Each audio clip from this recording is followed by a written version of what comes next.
ইসলামী আন্দোলন বাংলাদেশের বিশাল গণসমাবেশ চুয়াডাঙ্গা। তারিখ ২৮ জুলাই ২০২৫। স্থান চুয়াডাঙ্গা জেলা সদর।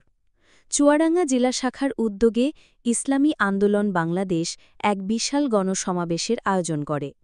হাজার হাজার তাওহিদি জনতার উপস্থিতিতে এলাকা মুখরিত হয়ে ওঠে ইসলামী শাসন ব্যবস্থার দাবিতে।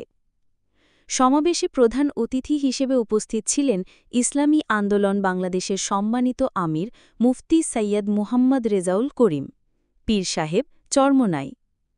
চলিনি তিনি তার বক্তব্যে বলেন, স্বাধীনতার ৫৪ বছর পরও দেশের প্রকৃত স্বাধীনতা আসেনি। দুর্নীতিবাজ, চাঁদাবাজ ও সাম্রাজ্যবাদীদের দালালরা ক্ষমতায় এসে দেশ ও ইসলামকে ধ্বংস করেছে। ইসলাম ও দেশের কল্যাণে দরকার একটি ঈমানদার নেতৃত্ব।